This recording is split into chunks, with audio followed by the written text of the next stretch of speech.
Hey YouTube, this is Southern Prepper 1 and welcome to Boots on the Ground. If you have anything you could add to Boots on the Ground, send it to Southern Prepper 1, Southern Prepper, just the number 1 at yahoo.com. That's the only email I use. So if anyone asks you email in another direction, they're a scammer. Do not listen to them. Let's get right into it.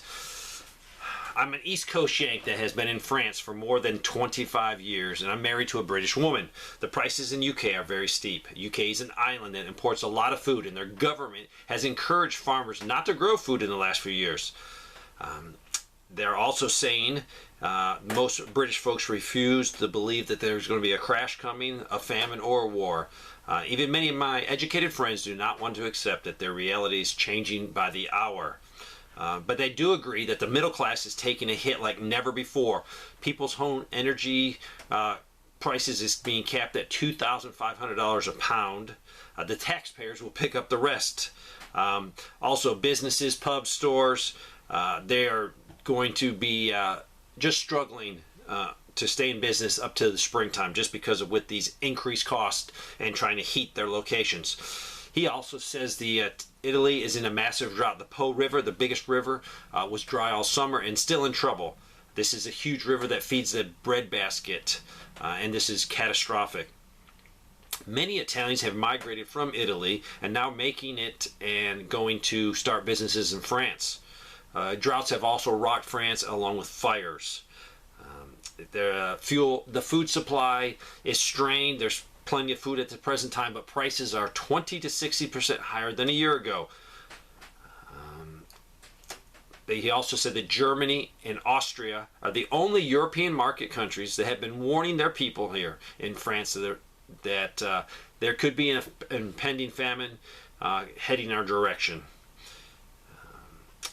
Also, the Dutch farmers in Holland are under a heavy yoke. The EU government has wanted a lot of them to stop farming, about 30% of them, so they can use that land to build cheap houses for all the illegal immigrants. I know many wealthy people, and their businesses is business as usual for them. If you overlook the fact they're importing all of their household staffs from Asia and India, and they're paying these people very badly. This person said at their local grocery store, the dry milk went up $2 a bag, but the big kicker is they're charging 10 cents a bag for each plastic bag that you use. There's also a sugar recall. I'm going to look for that link to check it out. Over 6,000 cases of sugar sold in 22 states. It has been contaminated with pieces of metal, so check it out. Make sure you don't have any of that sugar stocked up. I see a lot of questions and comments about whether the fuel, or more importantly, the diesel shortage truly exists. I'm in the fueling industry and have a much broader view than people reporting in from specific towns and states. It's regional and sporadic and based on production limitations, problems with the delivery logistics, and the sales potential. They think it will calm down after this winter due to some demand destruction as the American consumer spends less money. However, people assume there is no diesel shortage because their location has a good supply. Should understand the risk of shortages in the future. Your city may have a good supply now, but that can quickly change. Sellers will always focus on getting product to areas where they can maximize sales, and the rural areas will feel the pinch first. My family's response has been to stock away some extra diesel for our tractor to keep it going for a few more months should the supply hit our area. And I am doing that also, making sure I have it for equipment. And as a prepper, you should always have a surplus of fuel, but maybe now to slowly increase that storage capacity if you can safely store it. This is southeastern Georgia. A large area was evacuated because of multiple explosions at a chemical plant. The blaze erupted at the Simrise chemical plant outside of Brunswick. So they have not determined what the cause was. I've seen some pictures and there's a lot of smoke. It would be scary to live down range from there and get that smoke going over your house and be breathing that very toxic smoke. This was from a few days ago. We're getting hammered with rain today and it's very violent, but the positive thing, it should help the Mississippi River. So yes, pray for rain on that Mississippi so barges can freely flow. My wife just took a trip to Indiana for her grandfather's funeral and rented a car with Hertz. She did fill it up right before she turned it back in, but she did notice on her bill from the rental car place there was a $20 bill that she didn't recognize. So she contacted them, and it was for a fuel receipt. So she had to go through a bunch of hurdles, send the fuel receipt from where she filled the car up. Luckily, she saved it, and they did refund her $22. So she wants to stress, check your receipts. Also, if someone's billing you for a lot of things, get an itemized bill so you can go line by line and see if there's anything in there that's not deserving to be in there. I'm part of a large homeschooling group in the state of Wisconsin. Seems like we get new members joining our homeschool group weekly. More parents are continuing to pull their kids out of public education. Even though our numbers are steadily increasing, I've noticed that within the last several months there has been a significant decrease in the involvement of the homeschool events, the clubs, the field trips. I myself has pulled out of all these fun social activities simply because I cannot afford it anymore, and my time is better spent doing other things like canning. I've only been involved in the activities if they are free. I bumped into a homeschool mom yesterday and I was surprised that she told me that one of our big co-op clubs have dropped participation by 60%. She seems completely clueless as to why this has happened. She said it must be because people are so busy now, but I told her that I think it's simply because people are really tight on money. I'm writing this email to reach out to let you and the community know of a major development due to the diesel crisis. I have a connection to a major grocery store up north. They were recently told to prepare to front load even more than usual as the diesel crisis on the East Coast is currently affecting logistics. This individual was told to prepare for the possibility of bare shelves within a 2-week period. Let's pray this is not the situation. I'm continuing to prep and encourage friends and families to prep also. I hope this isn't true. Only time will tell, but as a prepper, we're prepared for that. You should be ready to take on an emergency right now. So if you didn't have to go to the store, or you couldn't go to the store as of this second you're hearing this, you'd be fine. I work for an all-natural and organic grocery store in Chicago, and notice that most of our freezer products of potatoes have gotten cut in half. So they've actually seen a huge decrease, and I've seen that decrease for months and months and months.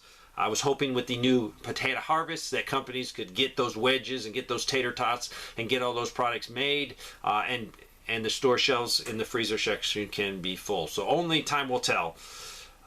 This is a major chain store saying that the store brand turkey was 55 cents a pound, the Butterball turkeys were $1.29, and Walmart turkeys for $1 a pound. So yes, you can still find turkeys, you can still find good deals. You need to take advantage of good deals.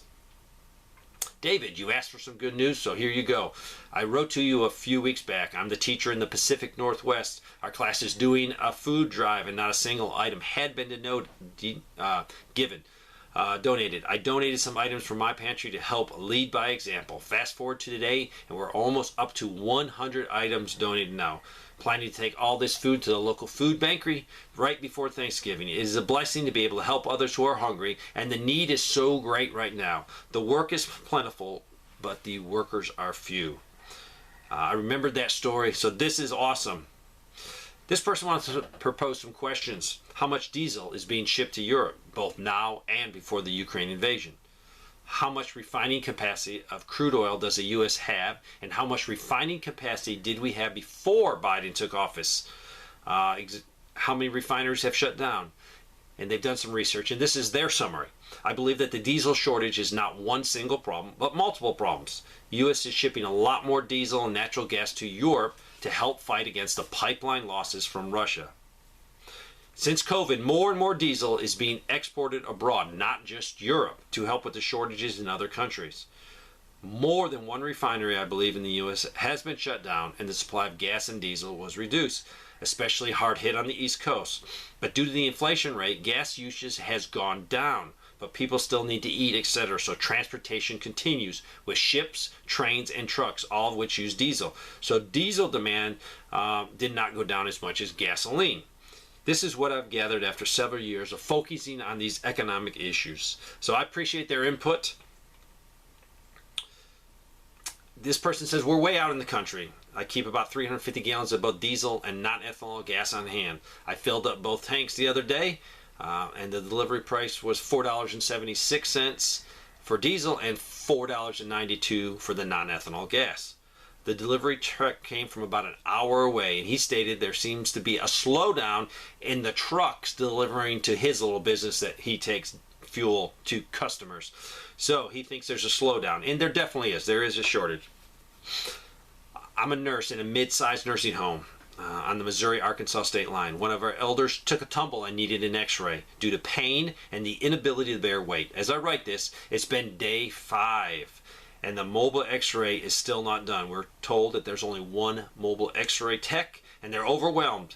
No one, but especially our seniors, should have to wait in pain for 5 days before they can get an x-ray to see if they broke a bone. And I echo that. The medical system is collapsing. I'm going to use the word collapsing. I mean, it hasn't totally collapsed. There's still good services you can get in certain parts of the country, but other parts of the country, it's hard to get, or you just have to wait a lot longer. This is from Kansas City. Gasoline jumped 35 cents per gallon in a week at the QT. I'm seeing empty shelves at the Aldi's. No coconut oil, jars of olives, and meat is very sparse and expensive. So coconut oil, jars of olives, if you need those things and you're running low, you might want to stock up now just as a preventive. I received a case of oat milk from Amazon today. The expiration date is July 31st, 2022. So already past that expiration date. This person has a 401 and they get a retirement check debited out of this. Usually it's debited on the 28th of the month. After the debit, I should receive my direct deposit by about the 2nd. It is now November 7th and my monthly retirement deposit is still not in my bank account. I have gone to the retirement website and verified the debit occurred. The money just has not made it into my bank.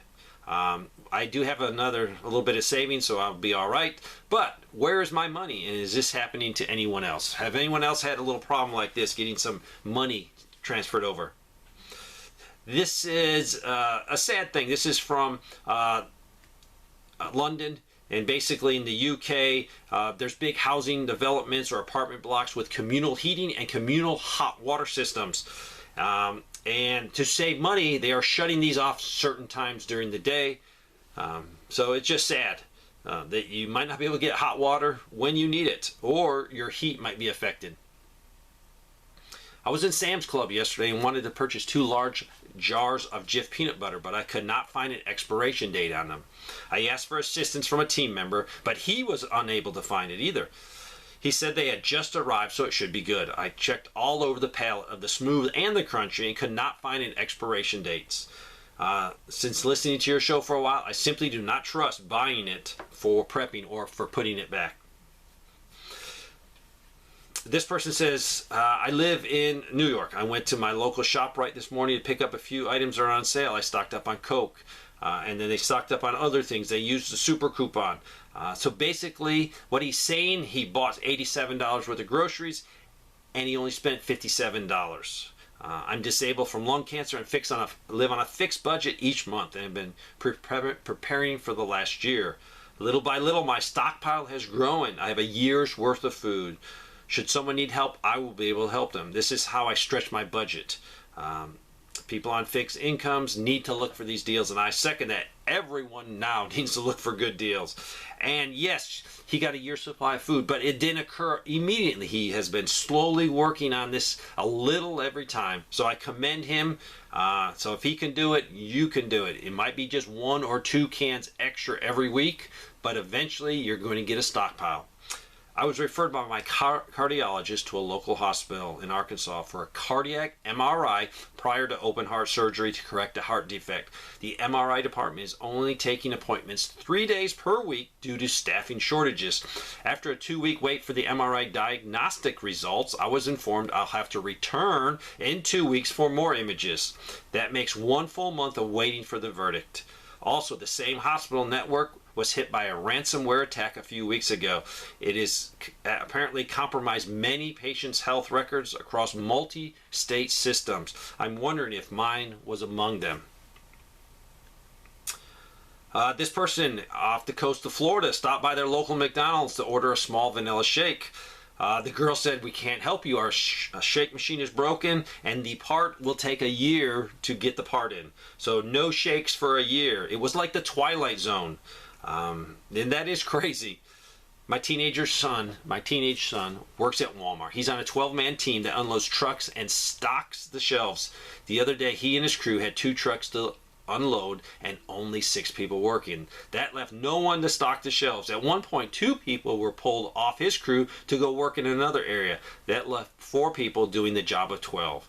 Just wanted to share this and point out empty shelves can be the lack of staffing, not only supply shortages. Also, the people that are showing up for work in retail, food service, etc. should be shown some grace as they are working very hard due to the shortages of workers. And I will double down on that. If someone shows up to do a job that you wouldn't want to do, be it cleaning toilets, making a hamburger, stocking shelves, cashing people out, and if you wouldn't want to do that job, if they show up to work, you better make sure you're really nice to them and tell them, hey, I appreciate you coming, because I do. I had a person make me a good sub at Subway. This was about a month ago. I gave them a tip because I was appreciative of them doing that great job, and I was appreciative there was someone there to serve me. So be appreciative. Show some kindness. I'm a nurse in Virginia. The facilities are so short-staffed. They are paying agency workers or nurses or healthcare workers 3 times our salary. They are in debt hundreds of thousands of dollars. It's going to break. That's their words. It's going to break. Thank you for what you're doing. The agency nurses are not familiar with the patients and don't care. Now, I know some agency nurses and they do care, so that's a broad brush. But overall, if you don't live in that community and in a month or 2 you're going to be onto another job, yes, you're not going to be emotionally invested as if you lived in that community and you deal with these people. You might see them on a regular basis.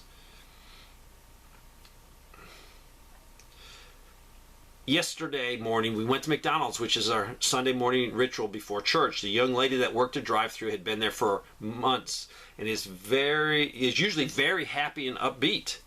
You could just see in her eyes she was having some issues, and we asked her if it was okay. I thought she was going to cry. She said she's been working for 40 straight days. She hasn't had a day off, even though she's asked for it, and she rarely gets a break. We did our best to encourage her and told her that we would pray for her. Definitely be kind to people that serve us. We've been watching your channel for a long time and really appreciate all the news that you pass out. Our area, Maryland, just outside of Washington, D.C., has not really had any shortages at the grocery store. Things are well stocked. The prices have gone up, though, but we're able to get everything we're looking for. Just the other day, there was a news article about a shooting at a grocery store. A young lady tried to shoplift something and pulled a gun when the security guard tried to stop her. Both were killed in the shootout. It's getting scary when people will die over a loaf of bread. I live in New Mexico, 4 blocks from a major rail line. For 3 months now, we've had long lines of fuel tankers lined up on the side rail. I drive by the tracks every day, so this is kind of unusual. I started wondering, are they holding back the diesel to frighten everyone? Well, the past few weeks, I've seen truckers filling their tanks right from the cars in broad daylight. They may be doing more of this at night. Who knows? I guess the truckers have had enough. I think this is good info for others to know. It clearly shows a purposeful move by the government to hold back fuel. And I can't comment on that. I don't know why this is happening, but at least fuel is flowing and 18-wheelers are getting probably loaded up with fuel and then taken to other places. So no idea what is going on at that location. At Cracker Barrel in Las Vegas, they're out of fried chicken, southern chicken, home-style chicken. All kinds of chicken is not there. Said they've been hit hard by supply issues. Also seeing turkey lunch meat shortages in the grocery store as well as distilled water. So, I'm going to end it there. Thank you for contributing. This is helping a lot of people open their eyes, figure out, hey, I got a shortage here. It could be vinegar. It could be anything else that's out there. Olives. Just correct any deficiencies you have. And continue prepping, continue praying for our country. Thanks for watching.